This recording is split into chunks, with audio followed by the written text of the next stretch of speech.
నమస్కారం.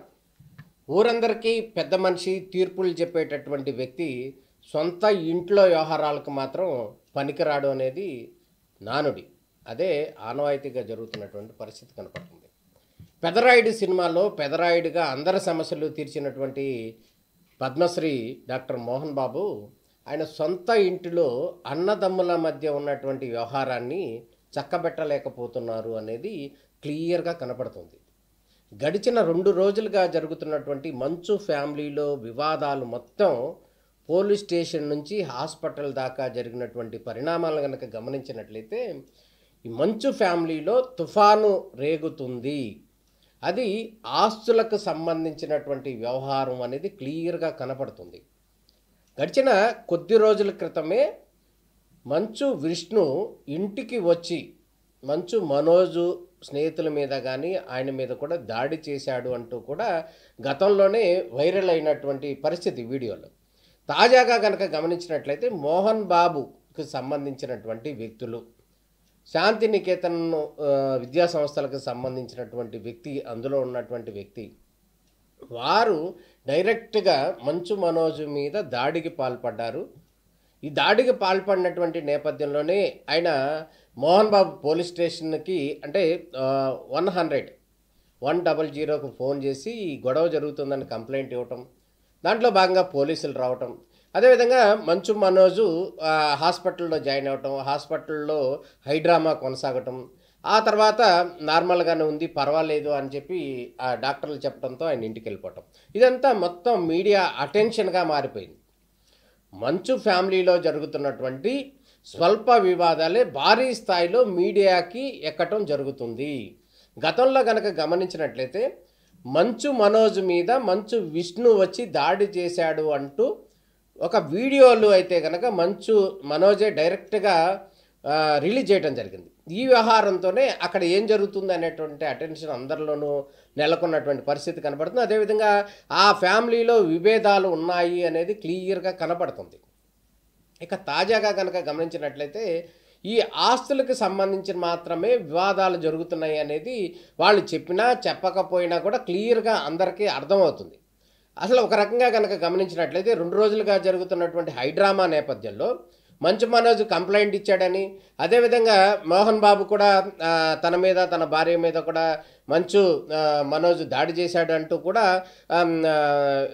వ్యతిరేక ఫిర్యాదులు పెట్టుకున్నారు అంటూ కూడా వార్తలు వచ్చాయి. అది నిజమా అబద్ధమా అనేది ఒక వర్షాన్ని పక్కన పెడితే దానికి సంబంధించినటువంటి పిఆర్ఓ అయితే మాత్రం అట్లాంటిది ఏం లేదు, అది కేవలం కల్పితమే అని మీడియా ప్రచారంగా చెప్పడం జరుగుతుంది. అయితే నిన్న మొన్న జరుగుతున్నటువంటి పరిణామాల్లో మొత్తం ఇంత జరుగుతున్నా కూడా ఆ ఫ్యామిలీ నుంచి మంచు మనోజ్ కానీ, మంచు విష్ణు కానీ, లేకపోతే మంచు మోహన్ బాబు కానీ, మంచు లక్ష్మి కానీ వీళ్ళెవ్వరూ కూడా అక్కడ జరుగుతున్నది ఏంటి, అసలు ఎందుకు జరిగింది అనే విషయం అయితే మాత్రం ఎక్కడా చెప్పలేదు. కానీ మీడియా మీద మాత్రం నెపం నెట్టేశారు.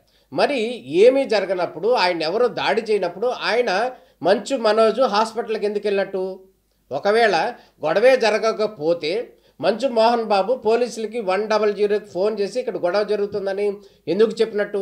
అసలు సీసీ కెమెరాల్లో ఫుటేజ్లో అక్కడ గొడవ జరుగుతున్నటువంటి విజువల్స్ ఎందుకు రికార్డ్ అయినాయి అనేటటువంటి అంశాలు భిన్నమైనటువంటి కోణాల్లో కనుక గమనించినట్లయితే క్లియర్గా కనబడుతుంది. అక్కడ వివాదాలు స్పష్టంగా ఉన్నాయి. ఇవి చిన్న చిన్న వివాదాలు అయితే కనుక ఇవి సర్దుకుపోయేటటువంటి పరిస్థితి ఉంది. కానీ మోహన్ బాబు ఎవరైతే ఉన్నారో ఆయనకు లెజెండ్గా ఫీల్ అవుతారు. గతంలో కూడా చిరంజీవి సందర్భంలో కూడా ఆయన మీద కూడా ఎవరు లెజెండ్ సినీ ఇండస్ట్రీలో అంటూ కూడా కొన్ని వివాదాస్పద వ్యాఖ్యలు చేశారు. అదేవిధంగా ముఖ్యమంత్రి చంద్రబాబు నాయుడు మీద కూడా రకరకాల భిన్నమైనటువంటి వర్షన్లో కొన్ని రకాల వాదనలు వినిపించారు, రకరకాల ఆరోపణలు చేశారు.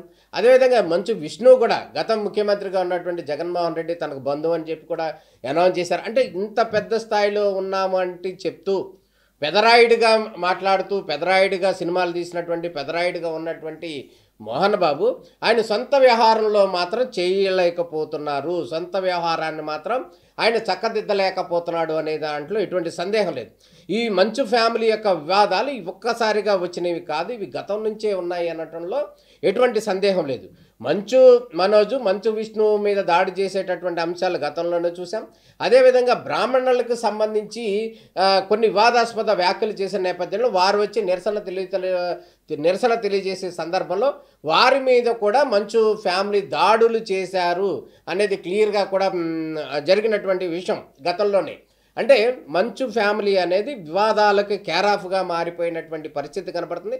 అది సమాజంలోనే వివాదాలు సృష్టిస్తుంది అనేది ఒక యాంగిల్ అయితే కనుక, ఇప్పుడు సొంత ఫ్యామిలీలోనే వివాదాలు ఉన్నాయి అనడంలో ఎటువంటి సందేహం లేదు.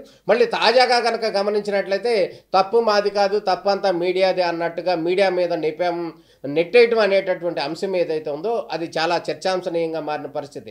ఇంత వివాదం జరిగినా మంచు ఫ్యామిలీ నుంచి ఒక్కరు కూడా మాట్లాడలేదు.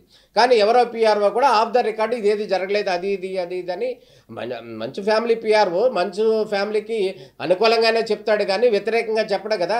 అక్కడ గొడవలు జరిగినాయి అంటే గొడవలు జరిగినాయి అని చెప్తారా? జరగలేదనే చెప్తారు. గతంలో కూడా మనం చూసాం సినీ ఇండస్ట్రీలో పెద్ద గొడవలు పెద్ద అయినా కూడా అవి తెరచాటు అయిపోతున్నాయి, అవి సహజమే. ఇవాళ కూడా జరిగినటువంటి అంశం ఏదైతుందో వాళ్ళ కేసులు కానీ గొడవలు కానీ వివాదాలు కానీ వీటన్నిటిని కూడా మళ్ళీ మీడియాలో హైప్ అవటం నేపథ్యంలో మళ్ళీ వాటిని సర్దుబాటు చేసుకునేటటువంటి ప్రక్రియ మొదలవుతుంది. గతంలో కూడా ఇదే జరిగింది. మనోజ్ మీద దాడి చేసే సందర్భంలో ఆయన వీడియోలు రిలీజ్ చేయడంతో మంచు విష్ణుని కొంతవరకు కంట్రోల్ చేశారు. గతంలో అది అట్లా ఆగింది. కానీ తాజాగా కనుక జరిగినటువంటి అంశం ఇదే అంశానికి సంబంధించి ఆస్తులకు సంబంధించి వివాదాలు ఉన్నాయి అని చెప్పి వాళ్ళు తెర మీదకు తీసుకురావడంతో మొత్తానికి మరోసారి మీడియా మీద నెట్టివేసి వాళ్ళు కాంప్రమైజ్ అవ్వడానికి సిద్ధమవుతున్నారు అంటే ఎటువంటి సందేహం లేదు. అదేవిధంగా మంచు విష్ణు కూడా దుబాయ్లో ఉన్నారు. ఆయన కూడా మళ్ళీ త్వరలోనే వచ్చి మనోజ్కి జరిగినటువంటి వ్యవహారాల మీద ఈ వివాదాల మీద కూడా కొంతవరకు స్పందించే అవకాశం ఉంది. మొన్న కనుక మనం గమనించినట్లయితే మనోజ్ వివాహ సందర్భంలో కూడా కేవలం అంటి ముట్టనట్టే మౌనికాన్ని వివాహం చేసుకున్నటువంటి మనోజ్ రెండో వివాహం చేసుకున్న సందర్భంలో ఆ ఫ్యామిలీ కూడా అంటి ముట్టనట్టుగానే ఉన్నారు. మంచు లక్ష్మి మాత్రం కొంతవరకు చొరవ తీసుకున్నారు తప్ప మిగతా వాళ్ళందరూ కూడా అంటి ముట్టనట్టే ఉన్నారు. అందులో ఎటువంటి సందేహం లేదు. అంటే అక్కడ ఫ్యామిలీ దగ్గర వివాహం చేసుకునేటటువంటి సందర్భం నుంచే విభేదాలు ఉన్నాయి. గతంలో కూడా రకరకాలైనటువంటి వివాదాలు ఉన్నాయి. ప్రస్తుతం కూడా మొత్తానికి వివాదాల సుడిగుండంలో మంచు ఫ్యామిలీ ఉంది అనటంలో ఎటువంటి సందేహం లేదు. అందరి సమస్యలు తీర్చేటటువంటి పెదరాయుడుగా చెప్పుకునేటటువంటి మోహన్ బాబు ఆయన సొంత ఫ్యామిలీని ముందు సరిదిద్దాల్సినటువంటి అవసరం ఉంది. అదేవిధంగా ఆయన పిల్లలకు సంబంధించినటువంటి వివాదాలు సరిపెట్టాల్సినటువంటి సందర్భం ఉంది. ఈ నేపథ్యంలోనే ఏం జరుగుతుందో అనేటటువంటి ఉత్కంఠ అందరిలోనూ ఉంది. అది మంచి ఫ్యామిలీ వివాదం కాస్త మొత్తం జరుగుతున్నటువంటి వివాదంగా మీడియా చూపించడం కావచ్చు, మీడియాలో చూసిన వాళ్ళందరూ కూడా ఇదేదో పెద్ద చర్చగా డిస్కషన్ చేయడం కావచ్చు. మొత్తానికి ఆయన ఒక సెలబ్రిటీ, అదేవిధంగా ఇద్దరు హీరోలు ఉన్నారు కాబట్టి ఖచ్చితంగా ఆ చిన్న విషయం అయినా కూడా అది ఫేమస్ న్యూస్ అయిపోతుంది. అందులో ఎటువంటి సందేహం లేదు. మొత్తానికి తాజాగా వచ్చినటువంటి ఎపిసోడ్ పోలీస్ స్టేషన్ హాస్పిటల్ ఎపిసోడ్ని ఏ విధంగా ఆస్తుల పరిష్కారంలో సెటిల్మెంట్ చేసుకుంటారు అన్నదమ్ములు, వారిద్దరికి ఏ విధంగా సెటిల్మెంట్ చేస్తాడు మోహన్ బాబు, అందులో మంచు లక్ష్మి పాత్ర ఏంటి అనేది మొత్తం మనం వేచి చూడాల్సినటువంటి పరిస్థితి కనబడుతుంది. మొత్తానికి వివాదాలకి కేర్ ఆఫ్గా మంచు ఫ్యామిలీ ఉంది. ఈ సమస్యలన్నింటిని కూడా మంచు ఫ్యామిలీ ఏ విధంగా పరిష్కరిస్తుంది అనేది మాత్రం మనం వేచి చూడాల్సినటువంటి పరిస్థితి. నమస్కారం.